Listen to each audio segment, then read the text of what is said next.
Hello, I'm Bernard Williams, former executive director of the European Powder Metallurgy Association from the end of 1989 until March 2001.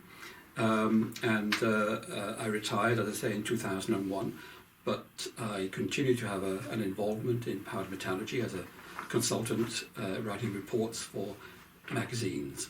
If you could just tell us why the European Powder Metallurgy Association was created. The EPMA was created at a time when, of course, Europe was a completely different place than what it is today. There were only 12 member states of the European community. Each of those states had their own ways of doing business cultures, their own languages, their own exchange rates and so on. So the European community as such was a lot different to what we have today. The change came about in Europe in 1986. The Single European Act was designated to prepare Europe for the single market, or the common market as we know it, which came at the end of 1992. But the essential aim of this act was to harmonise, to create and harmonise directives and regulations within Europe so that there would be a level playing field for all the companies and industry that were involved in manufacturing and other areas. And of course the key areas in harmonisation were health and safety, environment, standards, quality and so on. So it was an important step in 1986. At that time we had already in Europe national associations for powder metallurgy. There were established powder metallurgy industries, quite substantial ones in the UK, much bigger than today. In Germany, in France, in Italy, Spain was up and coming at that time. And each of those countries had their own national trade associations. These associations were essentially there to promote powder metallurgy and to look after the interests of the national companies. The single act, as I mentioned, would be looked after by the European Commission in creating the directives, but the European Commission didn't want to talk to national associations for input into these directives and regulations. They only wanted to talk to European organisations. So we saw organisations like Eurofer, Eurometto, and those organisations established at that time. And the European PM industry, some of the leading lights in that industry, thought it prudent to have input into this development by creating an association for powder metallurgy. So in June 1989, 51 members from around Europe, manufacturing companies only, they got together. They had the Constitutional Assembly in Brussels in June 1989, and there they decided upon the bylaws, the Articles of Association, etc., and then to embark on creating an association. From that point, Per Lindskog, who was the president of Höganäs at the time, and Dr. Lothar Albano-Müller, who was president of Sintermetallwerk Krebsberger, which is now GKN Powder Metallurgy, they were assigned as council members. There were 15 council members, and Per Lindskog, who was the first president of the EPMA also, and Lothar Albano-Müller as vice president to find someone who could lead the EPMA, who could create a team for the EPMA, and of course have a base for it. And so in 1989 we had agreed between the EPMA and the MPR Publishing Services Limited, based in Shrewsbury, to have MPR Publishing act as a secretariat on a contract basis for the EPMA. But we didn't actually start functioning for the EPMA as a secretariat until May 1990, because we had the journals, Metal Powder Report, and the International Journal of Refractory Metals and Hard Materials to look after, plus we organised conferences. and we simply couldn't take on the EPMA as well. We didn't have the resources to do it.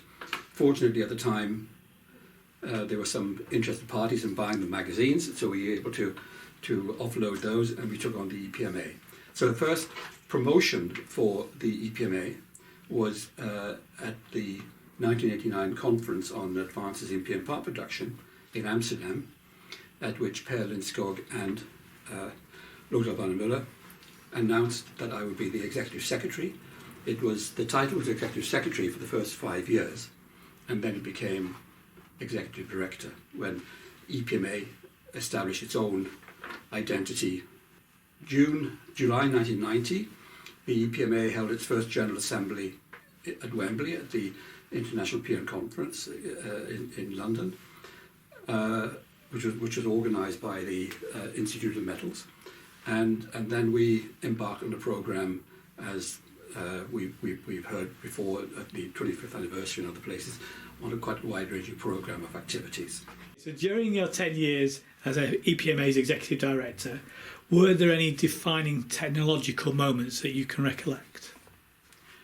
Difficult question, and we take quite a long time to answer it thoroughly, but I'll do my best to try and define some of these moments. As we all know, powder metallurgy is a process which covers a very broad range of materials used in a very equally wide range of applications, covering different industry sectors. So we've got iron and steel, we've got refractory metals, we've got super alloys, we've got magnets, all different materials. So and there were huge developments in all these fields during my time at the EPMA and before, even when I was editor of Metal Powder Report. For example, with the iron and steel sector, powders were coming onto the market with higher compressibility, so the component producers could produce parts to a higher density, better mechanical properties. The press people were developing multi-level tooling. The presses were getting bigger and more efficient. Sintering furnaces were getting more efficient and with better capabilities. So in the PM part sector, there were huge developments, but they were transitional, so they were just sort of carrying on from where they'd done before. One of the big developments was powder forging of sinter preforms, for example, of connecting rods used in cars. Although that had been developed in the mid-1970s, it didn't really get into mass production until the 1990s. And with the development of the fracture splitting process by Sinter Metallwerk Krebsberger, and this was adopted by most of the other companies involved in producing powder forged connecting rods. And today in North America, these connecting rods take something like 60% of the market. In Europe, it's quite a lot less, but still quite a lot happening here also. We also saw in the hard metal area, which is an area which in fact competes with PM because they're machining parts rather than producing them to a net shape, like powder compacting. In the 1990s, early 1990s, we saw the emergence of metal injection molding, although that was in Europe, although in America that had happened about 10 years earlier. And we saw, for example, new stainless steel watch cases being produced by Swatch for the Irony Swatch brand, and bracelet parts for that watch also. There were the Braun electric toothbrush gears, and these were exciting new bits and pieces, also orthodontic parts like braces. These were developed which caught the public imagination, and MIM developed quite strongly on the basis of those developments. We also saw extraordinary developments in gas and combined gas and water atomization technologies using high pressure atomization to produce finer powders at high yields in the manufacturing process than previously. Previously, powders had been sort of sieved off the fine fractions and then sold off for MIM or other applications where they needed these fine powders. But the atomization technology had been developed to the extent that these powders were now being economically produced in fine size fractions, and so that spurred on the development of MIM. It also spurred on the development of PM superalloys, which required fine powders for safety reasons, and we saw the introduction of turbine discs, powder metallurgy turbine discs into air engines, and today we have air engines. All manufacturers are using air engines with the PM turbine discs in. The main reason is that the alloys are very complex, and they're able to operate at much higher temperatures than conventional forged and machined superalloy parts. And of course, then in the late 90s and in the early part of the new millennium, we saw the rise or the increase in interest in the use of fine powders for rapid prototyping or additive manufacturing, as we know today. So, looking back over 30 years of the EPMA, which obviously you served for a third of that time, do you think the PM sector has evolved how you thought it would towards the sort of the end of your tenancy, 2000, 2001? Again, a difficult question to answer. On the whole, yes, it has evolved as I expected it, as many of the industry expected it to evolve, in that particularly the structural parts sector was and continued to be very much tied to the automotive industry. 80% of the output goes into that sector, and so that was a driving force. That also applies to cutting tools, of course, the hard metal tools, where they're extensively used for machining gears and so on. So they're also reliant very heavily on the automotive sector. And we've seen an increase in consumption of powder metallurgy parts in an average car in Europe, North America, and in Asia, of course, as well. But also the PM industry benefited from growth overall, organic growth, in that more and more people are using cars, and so there's a greater demand for the structural parts. What I think the industry didn't see coming was the problems caused by global warming and by environmental pollution created to a large extent by cars. CO2 emissions for global warming, and the toxic exhaust emissions coming from diesel engines, etc. And I think over the next 10 to 20 years, we're going to see a big shift in the automotive industry from internal combustion engines to alternative sources of power, for example, either hybrids or fully electric vehicles. And these will have significant implications for the PM industry. As we move to cleaner air vehicles, we're going to see a shift away from internal combustion engines. This will impact the structural part sector because there won't be the same applications, but there will be opportunities for PM in the new sources of power, for example, electric motors and for fuel cells. And the development I mentioned of the SMC iron powder has already found applications, for example, in electric motors.